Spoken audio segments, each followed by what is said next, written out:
Hi, Captain Steve for BoatTest.com, and today I'm going to conduct a sea trial and performance evaluation on a brand new launch from Leopard, the 46PC. Now, this is a fourth generation for Leopard. It started with the 53PC, and now it has gone to this model. So they're taking everything they learned from that boat and transferring it to this one. And let's see how they've done as far as the handling and performance is concerned. First, however, let's look over the operational features starting right here on the aft deck with the engine compartments. Now, of course, the compartments are going to be much the same with subtle differences, but let's start with this starboard side.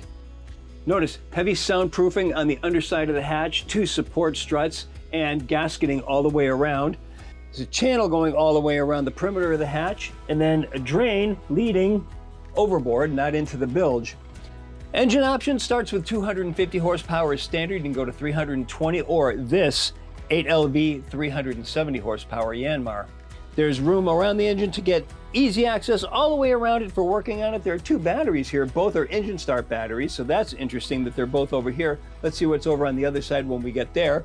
Over on the port hand side, there's easy access to the fuel strainer and the raw water strainer. Now, if I look behind me, there's a huge compartment back here that also gives us easy access to the steering gear. Now, over on the starboard side, not only the exhaust, but the water intake, the hoses are coming up and are curved down so that we don't get water backfilling into the engine. Nice touch there. Also, everything is double clamped, and I noticed the sharp edges of the clamps are all protected on the ends. Now, over on the port side, frankly, it's a nearly identical setup. Again, we have 2 engine start batteries, so that's interesting. It's a dual engine start battery system to both sides. This one also has a generator start battery. The generator located just behind. And we can still have easy access to the steering gear just behind. Both engines are straight shafts. We're not talking about V-drive transmissions here. And I noticed that when the mounting bolts are torqued down, they're marked so that we can easily see at a glance if they loosen up. Now, of course, this one not only has the sea strainer and the fuel filter for the engine, but it also has an additional fuel filter for the generator. With 2 engine start batteries to either side, where are the house batteries? Well, they're in the house. There's an elaborate inverter system so that we can run all of the vessel's electrical systems off of these batteries. There's easy access to both side decks, and because we have a symmetrical layout, they both measure the same. Rail height comes up 29 inches. That far and away exceeds ABYC standards. And also to both sides, there is an opening gate. Midship cleat, 12 inches. That makes 1, 2, 3 cleats to either side, plus there are 2 more cleats fully forward. Now, underneath the hatch in the center of the bow, we have a Lumar windlass leading through a chain stopper and going out to a roller just underneath the deck. There's another roller on top of the deck so we can have a dual anchor setup. Remote control is right alongside, plus there's an additional cleat right alongside. Notice there's a quick hose connection so that we can hose the ground tackle off as it's coming aboard. And of course, let's not forget to state the obvious, there's a bridle setup. Now, I'll tell you, this door right here, every Leopard owner's favorite feature. And from an operational standpoint, it's mine too, because it gives you easy access to the ground tackle from the lower helm. Now, let's take a look at the features of this helm.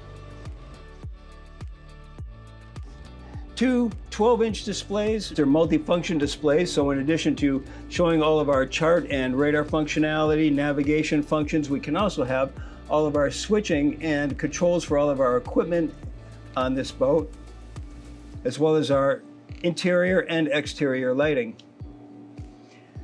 Right alongside that, Raymarine Autopilot, and down below is a remote control for the autopilot that we can disconnect and carry around with us.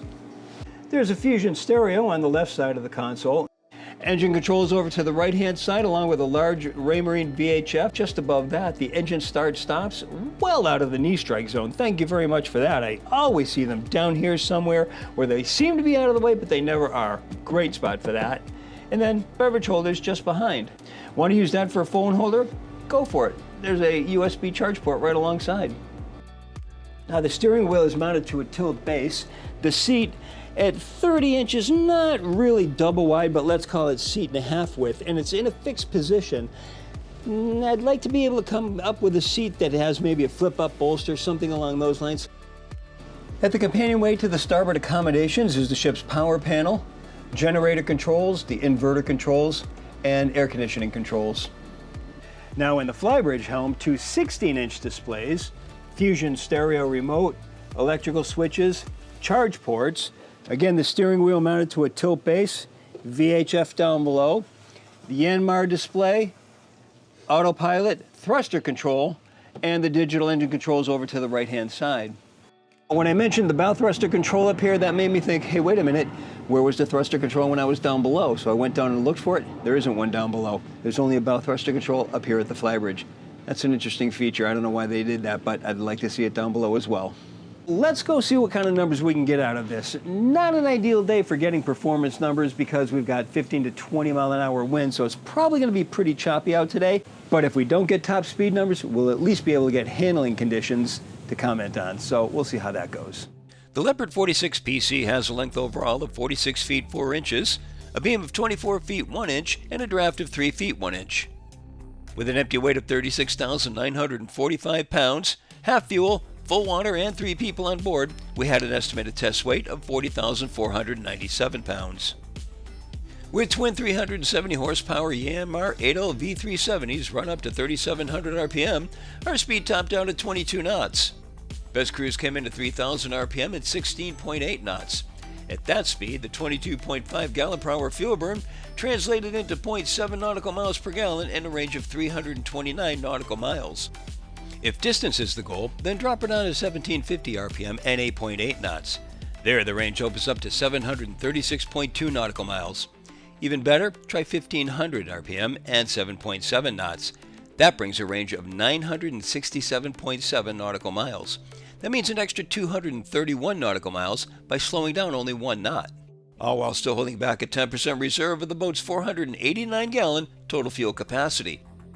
In acceleration tests, we reached 20 miles per hour in 12.4 seconds.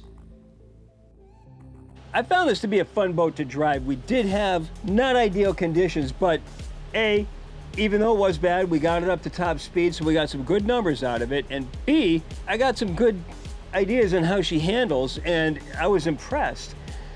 Going into a head sea, there wasn't so much of a sneeze effect as there was taking spray over the bow. Going into a beam sea, she was taking spray from the side, but that's to be expected because once the waves would hit the side of the boat, they create spray, wind picks it up, and then takes it onto the boat. So really no points taken for that. That's to be expected. Going down a following sea, I expected that the boat was going to get pushed around from side to side from the waves coming up behind us, but that did not happen, nor was there any tendency for the bow to stuff itself. It would come into the wave in front of us, slice through it with the narrow bows, and create enough buoyancy to come up and over it, and it was very comfortable, so I had no problem with the feeling of adding speed and hitting the throttle and really getting it to where I wanted it to be. I didn't find that there was a sweet spot that was more comfortable than others. It was just comfortable all across the spectrum in the following sea. Overall, I was very impressed with the 46 PC. She has excellent handling characteristics, particularly in the less than ideal conditions we encountered, and she's easy to handle around the dock.